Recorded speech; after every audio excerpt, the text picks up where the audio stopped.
Подобар живот, добра заработувачка и можност за добар одмор. Ова се главните причини поради кои се работи надвор од државата.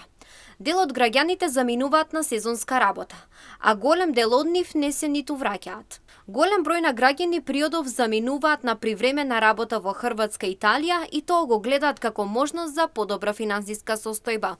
Ако и убаво останат, нели е така? И ти да си ти ќе останеш. И така е.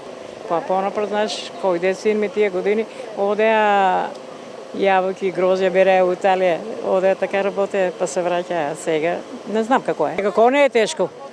Немаш што тебе кој, нема кој да ти помогне, а ние старееме веќе, како не е тешко.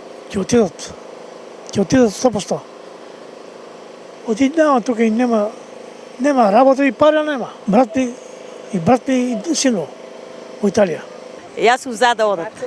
Зашо ли? Деца. Зашто тука со 15.000 не може да живеат луѓето. 2 деца, двајца они, со 30.000 не се живее, а ние старите не може да им помогнеме. Значи детално не можеме. Да ви кажам, нема многу заработувачка, пошто и моето дете е горе, а моето у Германија. Нема пари, сам е, ама за разлика од тука дечко останува некој динар. Граѓани за МН телевизија позитивно гледаат за случајот и децидно велат дека оваа можност граѓаните за МН телевизија позитивно гледаат за случајот и децидно велат дека оваа можност покрај за помладите, добра и за повозрастните.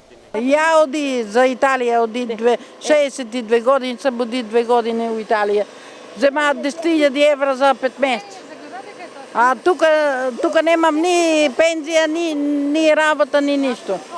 И сега да можам пак ќе одам. Пак ќе одам. 62 години пак ќе одам. Тука нема живот. Тука не те сметат како да си човек. Некој се пала многу качили таму во Хрватска. 1500 евра. Кувар. Келнер. Ќе има сигурно сум. Мојот внук е 4 години у Хрватска. Керка Милано иде у Хрватска, сега па 6 месеци ќе биде па да куќе да си среде и свадба да си направи. А од тука што ќе земе, што работи од плата? На машина цел ден ќе шии ништо. Ќе земе 20.000, 25.000, тоа ли е пара? Ништо. Кој дека најде нек си оде и нек се му со среќа. Да не. 50 години е керка ми. 2 години работи у Хрватска.